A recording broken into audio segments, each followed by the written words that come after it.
Hello everybody, I am your immortal Afro Josh, and welcome to the good, the bad, and the downright ugly for May 23rd, 2020. And boy, do I have a list of good topics for you today. So let's not waste any time and hop into our first category, the good.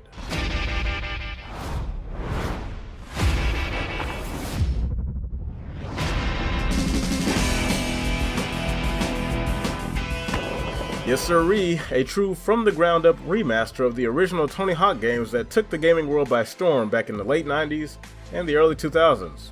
So it's good to see yet another golden title make a comeback for the present-day gamer. And based off of the gameplay I've seen, it looks very promising.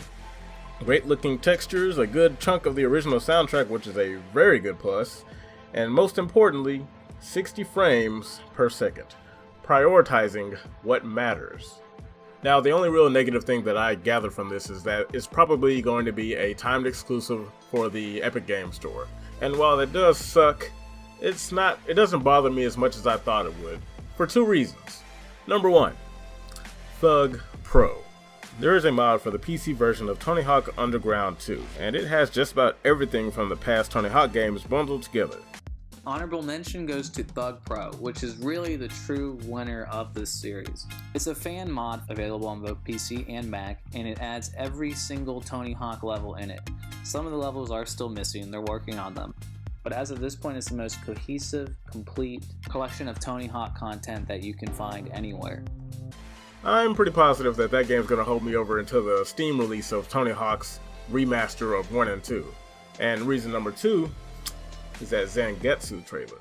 That's right, Bloodstained Ritual of the Night has received its first free add-on, the playable character Zangetsu, voiced by none other than David Hayter. So the burden falls on me after all. If we are to come to an understanding, this is how we do it. Bloodstained Ritual of the Night was a fantastic game. Streamed it a while back and had a very good time with it. But there is one thing missing, a review. Yes, I planned on reviewing this game soon after I completed it, but unfortunately that has yet to happen. While the full-time job I have does take high priority, it can no longer be an excuse. This game deserves the attention, and as an online content creator, I must fulfill my obligations to my viewers and myself. So, with this new content being added to Bloodstained, I believe now is a good time to correct this error. Bloodstained Ritual of the Night, the review, will be coming to a channel near you very, very soon. But to get back on track with this video, yes, I'm looking forward to playing with Zangetsu in the latest update for Bloodstained Ritual of the Night. This is one of many planned updates to the game, coordinated by Igarashi and his development team, Artplay. I wish them the best, and I look forward to seeing more from the team in the future. Now, on to the bad. Hi everyone, I'm Josh from Xavier. I hope this message finds you well.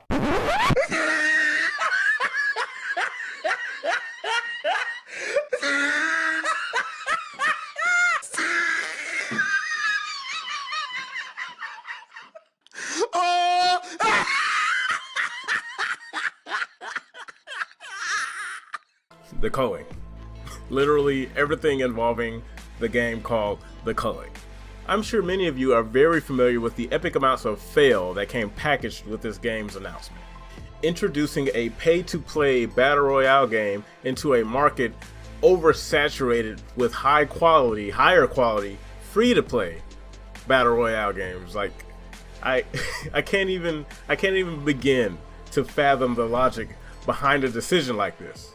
Everyone unanimously hates the pay method that they chose to go for with this game. And I can't help but stress how stupid I think it is to introduce this kind of pay system into a game where all of your competition is literally doing the same thing but not charging you to play the actual game. Didn't Call of Duty recently release a free-to-play battle royale game? Isn't Fortnite free-to-play? Isn't Apex Legends free-to-play? Aren't all these games under the moniker of battle royale? What makes you think that with all these other options, people are going to instead choose to pay for a very inferior variation of the same genre, the same archetype that's already on the market being dominated by all of these other franchises? If the goal was to ensure that your game was dead on arrival, then congratulations, you win! What do they win? Nothing! You lose! Good day, sir!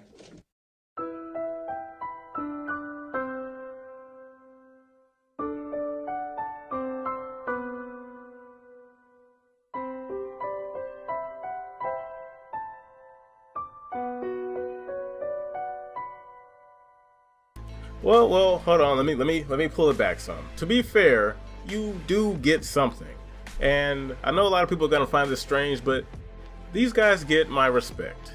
Why? You're probably wondering. Because even though you made a garbage game that is just chock full of terrible business practices, at the very least, in the face of all the backlash, all the dislikes, you still chose to keep the video up and have the comments enabled.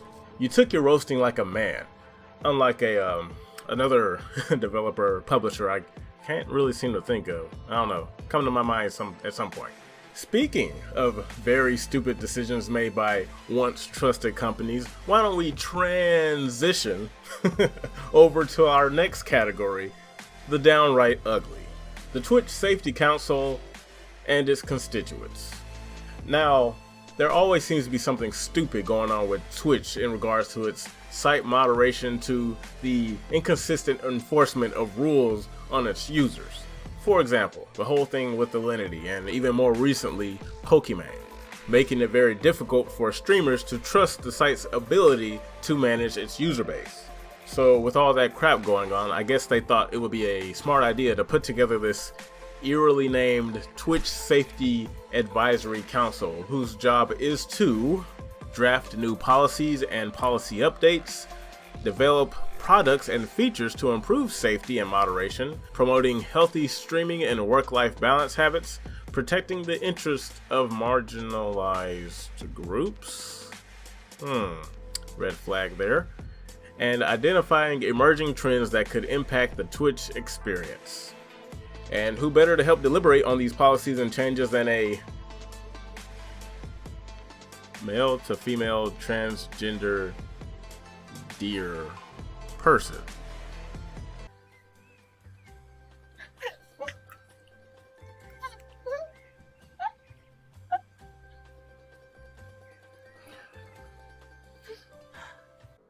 Okay, sounds legit. Surely somebody with such a colorful aura has nothing but positive messages for the Twitch community. No, I'm just not cool with white supremacy, y'all. It's really not that. I think a lot of you gamers are actually white supremacists. Sorry. Just a fact of how I feel.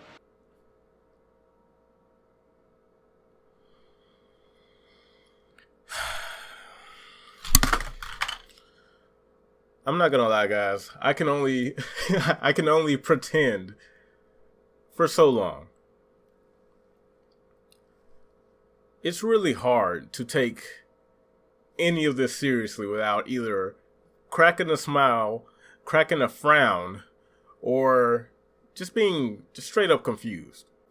I know here in the wonderful world of 2020, we're supposed to champion this type of behavior, this attitude. But your immortal afro cannot and will not do it. It is pretty obvious that this person has nothing but bad ideas, and for someone like that to be on the council, flaunting power, having this power trip, is very concerning for people who use the service, Twitch. But I'm hanging in there, and I'm not going anywhere. I have power. They can't take it away from me. And honestly, there are some people that should be afraid of me, and that they are, because I represent moderation and diversity, and I'm gonna come for hurtful, harmful people. If you're a really shitty person, I'm gonna stand up against you. Period. And Twitch is endorsing me to do that, so. I understand that you want to have a diverse range of opinions, but you kind of have to call it like it is. Some ideas are just plain dumb. They hurt way more than they help. And this person's entire MO is built around helping certain people. And that doesn't really work on a platform where everybody is supposed to, get help taking care of things that need to be done. It's supposed to be a site that works for everybody, not just a marginalized group, not just a certain community of people. I have to wonder what the logic was behind this, because I gotta be honest, I can't really think of anything positive. I feel like this is all planned, this is all coordinated for a purpose. And if that purpose is anything that I think it is, it's time to move. It's time to switch over to Mixer. Only time will tell how this is going to play out.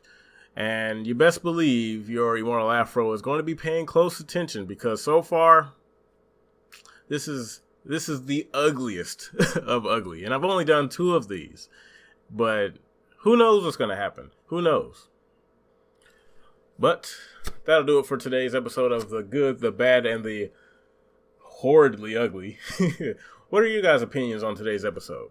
Are you looking forward to the new Tony Hawk Pro Skater remaster? What about that Zangetsu DLC add-on for Bloodstained Ritual of the Night? What are your thoughts and opinions on the culling and how terrible it is? And more importantly, out of everything, what's your position on Ferociously Steph being the Safety Advisory Council, being on the Safety Advisory Council for Twitch? You know the drill. Leave your comments down below. You know I read them all. If you like this video, leave a like. If you dislike this video, leave a dislike. And if there is nothing else, I am your Immortal Afro Josh. Thank you for watching the Immortal Afro channel, and I'll see you on the next upload. Peace.